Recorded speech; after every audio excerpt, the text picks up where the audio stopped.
Ladies and gentlemen, boys and girls, moms and dads, brothers and sisters, aunts and uncles, of course, and mops and pops, or if you prefer, grandmothers and grandfathers, and baseball fans everywhere, welcome to this third edition of our Valley Baseball League video podcast.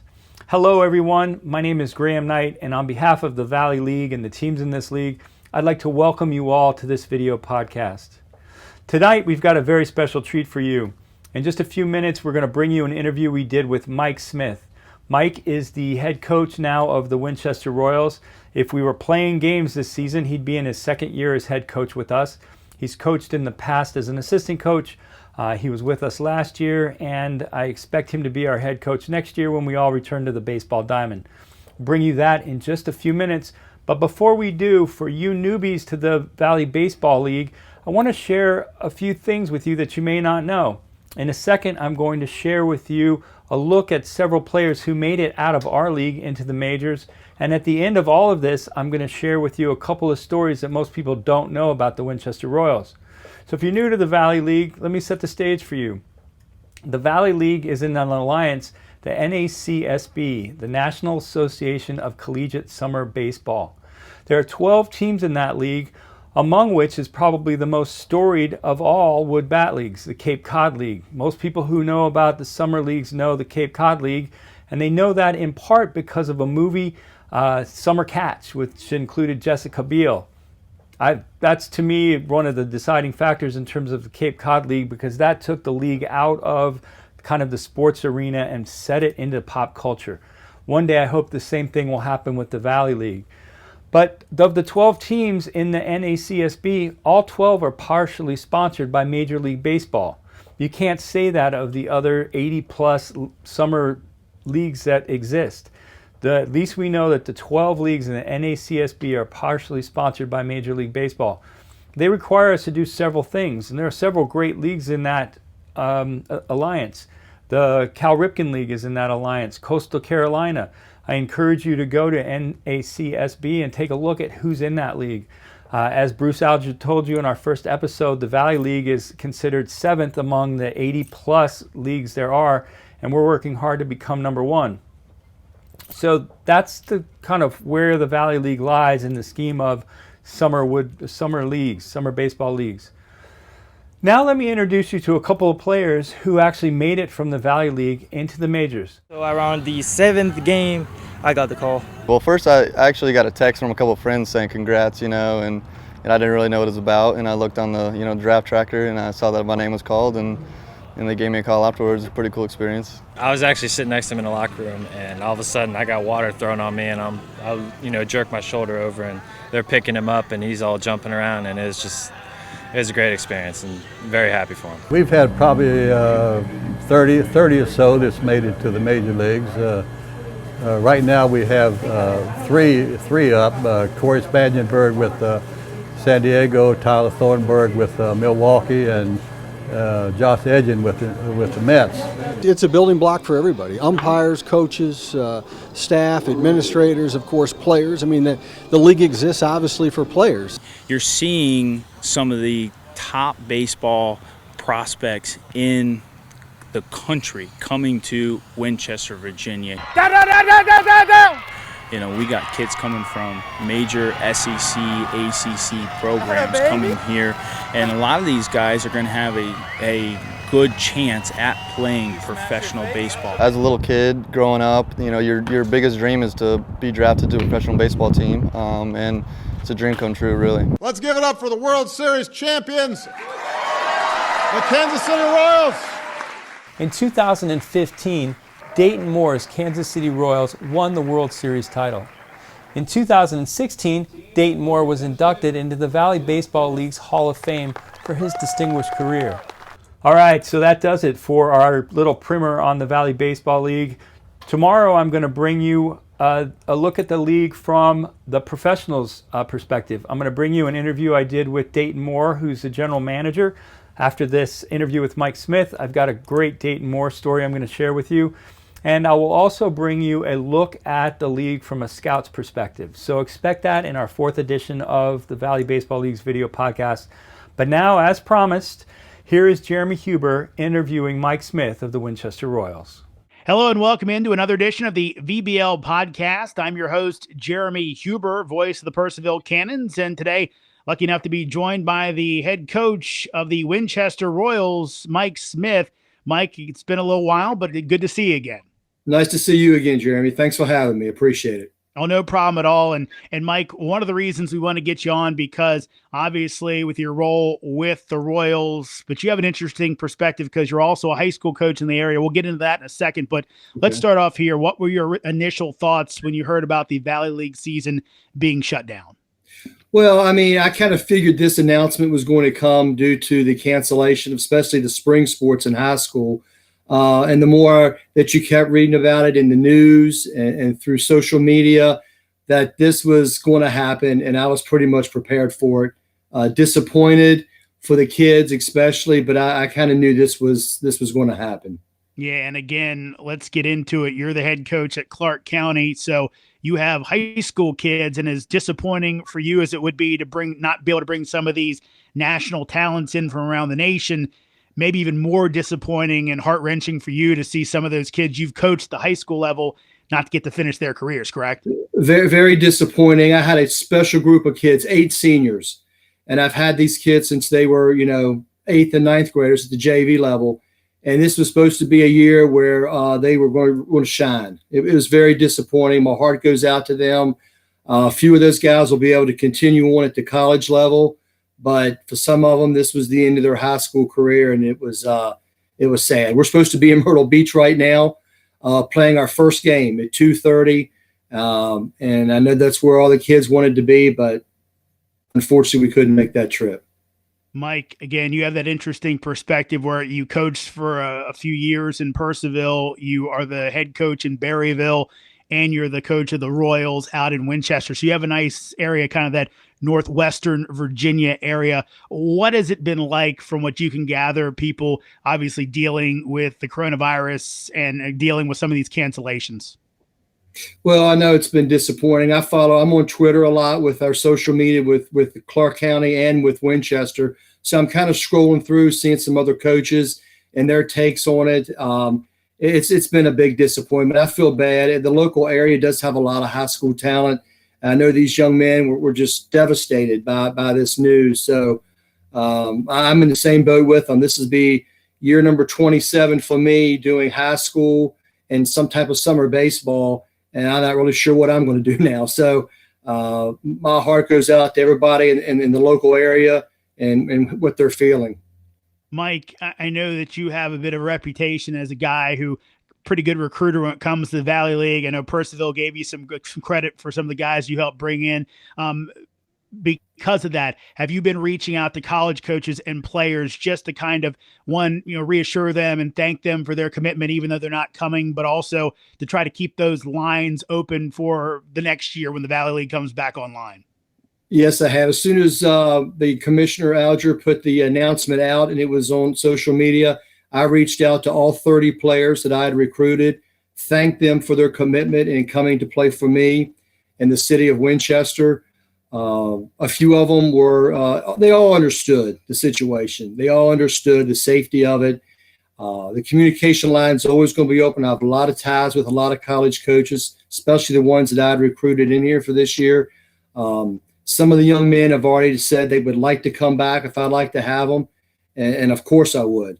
I felt this was a really, really good team that we had put together, so I was disappointed in that part, but more so for the kids. They had their college season taken away, and now their summer season has been taken away. So a lot of these kids are coming back from red shirts, from injuries, trying to do everything they can to get into a lineup, and then this is taken away. So it's heartbreaking. Mike, in my dealings with you, I've always found you to be a pretty earnest guy. When you go out and talk to these college coaches and players, what's the way you kind of approach your recruiting pitch? What's your normal strategy trying to get a guy to come play for you? Well, sure. First of all, I tell them how great of a city Winchester is, how they've worked hard to build a winning reputation there with 13 league titles. That's always a good selling point, that we do things the right way there. And like a lot of these coaches, I've actually coached a few of these young men who are now in the coaching ranks. I've been around that long. So that's kind of one thing. They know me, they've played for me, so that makes it a little easier to get kids to come to. And I just tell them that I'm going to take care of their kids. Well, we always put good staffs together, and they trust me. I mean, these kids are on loan to me for 2 months, and I'll just tell them that I'll do the best I can to take care of them. Hey, I want to take a minute to encourage you to subscribe, like, and share us. By subscribing to our YouTube channel, you'll be notified each time we post new content. By the way, we will be posting every day at game time. That's 7 p.m. Eastern. So expect for the next 4 months to see new content from us every night, 7 p.m. on our YouTube channel. Like us and share us on all your favorite Facebook pages, and please write us back. We'd love to hear from you. If you'd like to email us, you can email us at VBLeague, Valley Baseball League. It's just vbleague@isomermedia.com. That's ISOMERMEDIA, vbleague@isomermedia.com. You can also message us on Facebook, Twitter, Instagram, whatever works for you. We'd love to hear from you. If you've got ideas for things you want us to cover, or you've got questions, or you've got a point you'd like to make, we encourage your feedback. This is, after all, a two-way conversation. And like I said, please, please, please consider getting John Leonard's 2019 Valley Baseball League Annual. Some great information in there. We're going to be focusing hard on the 2019 season. We'd love to have you follow along. $10 for 85,000 words, 265 pages. No matter how you slice it, it's a deal. All right, enough out of me for now. Let's get back to the conversation. Mike, what's something that fans of the Valley League that might not know, should know about the Winchester Royals organization?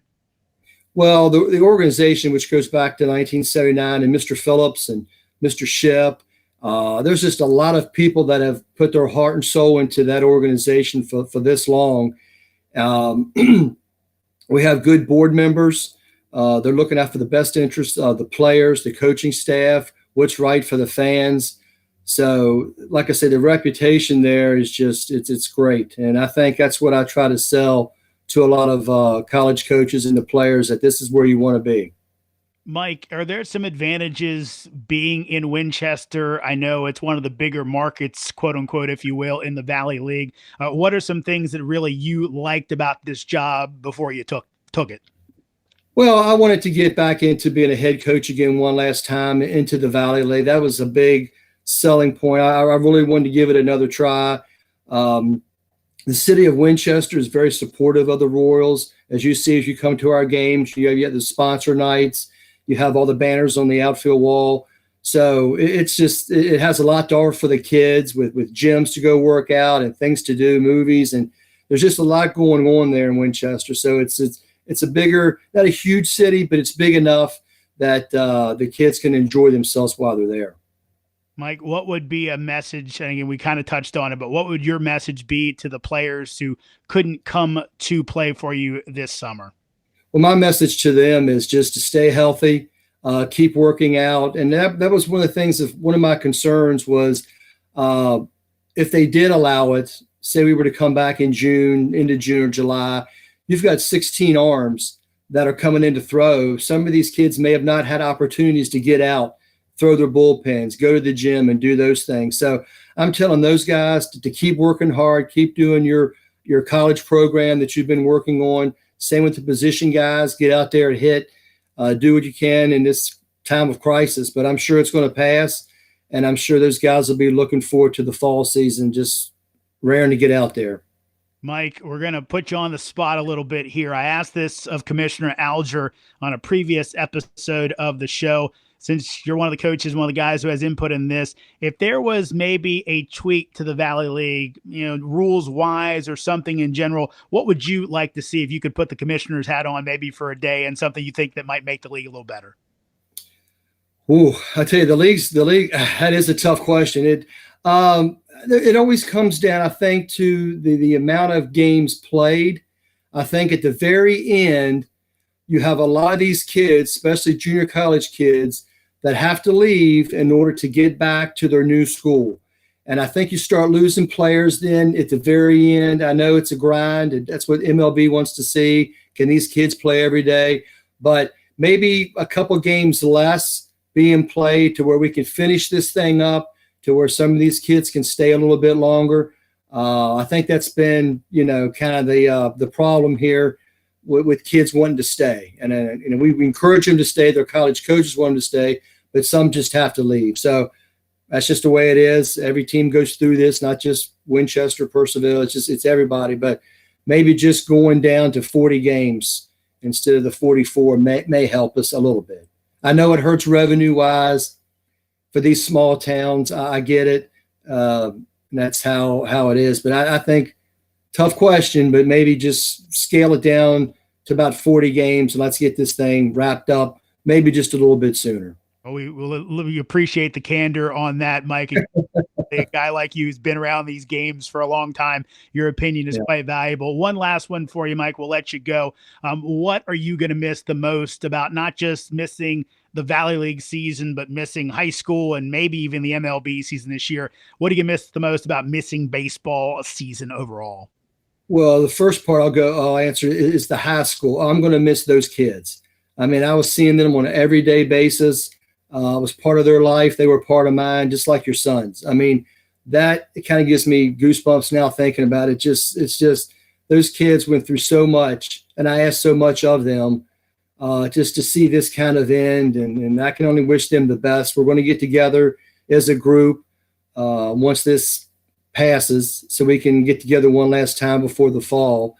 As far as the Valley League guys, those are relationships you build for a lifetime. I'm still in communications with guys that I got in the league with 15 years ago that I can just pick up the phone and talk to them. I've had the opportunity to coach some guys that have played in the show. And those guys, I can still reach out to them, and not having this summer to build more relationships with these kids, it's tough. I was really looking forward, especially to communicate with them leading up to the season through Twitter and putting their game highlights out there. You feel like you almost know them before they get here. And it's just one of those things. So not having these guys this summer is going to be tough, and not having baseball is tough in general. So. Well, Mike, thank you so much for taking the time. Mike Smith, the head coach of the Winchester Royals, joining us on the VBL podcast. Mike, again, thank you very much. Thank you. It's great seeing you again. Take care. All right, that's going to wrap up our Valley Baseball League podcast for this, our third edition. But before I go, I want to share a fun Dayton Moore story for you. This is probably one of my favorite Valley League stories of all time. Back in the day, Dayton Moore had been coaching at George Mason, played there and then coached there. And he was looking to kind of expand his career, so he spent some time coaching the Winchester Royals. He went from coaching the Winchester Royals to general managing the Kansas City Royals, and in 2015 took the Kansas City Royals to the World Series and won. That just, to me, is mind-blowing, because here we are in small, quiet Winchester, Virginia, a bedroom community about 80 miles from Washington, D.C., and I don't know that the average person in Winchester knows that we're 6 degrees separated from a World Series champion who played in our own backyard. You know, people go to Arizona and Florida all the time to see the spring games, and they get a chance to see the young players start out there. To me, this is the step before that. People can come to the Shenandoah Valley and get a chance to see these great collegiate players compete right on the verge of launching a major league career. That's what drives me each day to be part of the Valley Baseball League. So tomorrow I'll bring you an interview I did with Dayton Moore, as well as a look at the Valley Baseball League from a professional scout's point of view. Thank you for watching tonight, and on behalf of the league and the teams in this league, I want to wish you all perfect health and a speedy return to the baseball diamond. We'll see you all again tomorrow night at game time at 7 o'clock right here on the Valley Baseball League's YouTube channel. Thanks again for watching. Good night.